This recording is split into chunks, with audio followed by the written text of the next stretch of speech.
I was 14 when it happened. I've kept it in my chest all these years. Never told anyone outside our village. People will think I'm crazy. But I know what I saw. I know what I heard. I lived in a quiet village in southeastern Nigeria. We had no electricity, no tarred roads, and no hospital. We had stories. We had warnings. And we had the forest, the Obu forest. Big. Silent. Full of secrets.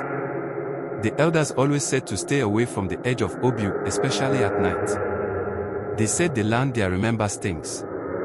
Old things. Angry things. There was a girl in our village, Adaeze. She was 10, maybe 11. She didn't talk much. You could pass her and not notice. She was always thin, pale, like someone the wind could carry away. Her eyes always looked tired. Like she saw things we didn't. People said she was strange. She lived with her grandmother, Mama Oji. Everyone feared Mama Oji. She was old, bent, and always muttering to herself. Some said she was a witch. Some said she wasn't, just sad and angry from life. No one really knew. But no one questioned her. Then one morning, the town crier walked around with his gong and said Adaeze had died. Just like that. No warning. No crying in the night. No illness. Just dead in her sleep. They said her body was cold. That her eyes were still open when they found her. But no blood. No wounds. The elders said it was a spirit death. They told Mama Oji to bury her fast. I went to the burial. It was simple. Quick.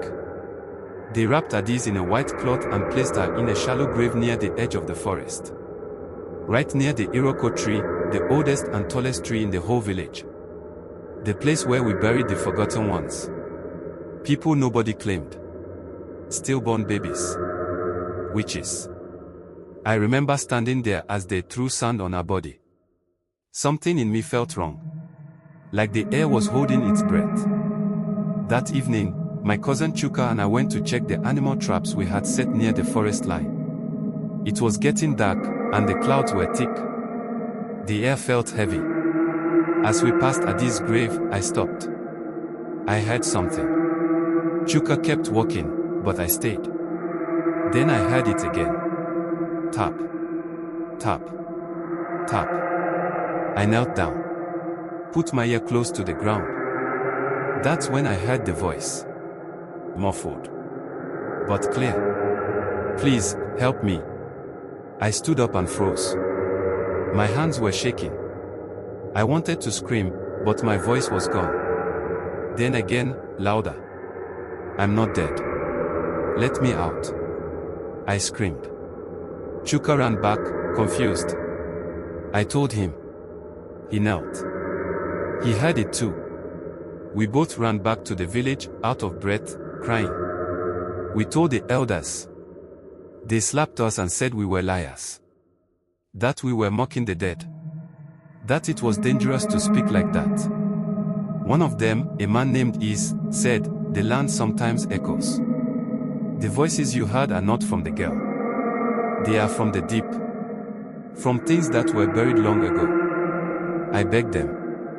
Begged Mama Oji to check the grave. She just looked at me like her eyes were dead. That night, I couldn't sleep. I heard it again. Outside my window. Through the wind. Please, it's cold. I covered my ears. The next day, we went back. The grave was different.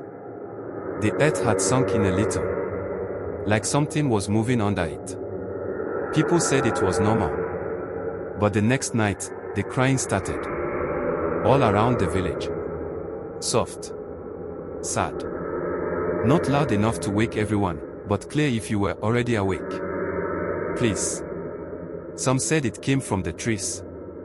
Some said from under the ground. Some said from inside their own walls. Then animals started dying. First chickens. Then goats. Then a child got sick. Then another. The priestess was called. She came, walked to Adaeze's grave, and stood there for a long time. She didn't say anything at first. Just stood still, staring at the earth. Then she whispered, she wasn't supposed to die. People asked what she meant. She wouldn't say. She just told the men to bring salt, fire, and white cloth. They performed the ritual. They didn't dig her up. They were too scared. They just poured salt around the grave, burned herbs, and tied white cloth around the iroko. After that, the crying stopped. But things never felt normal again.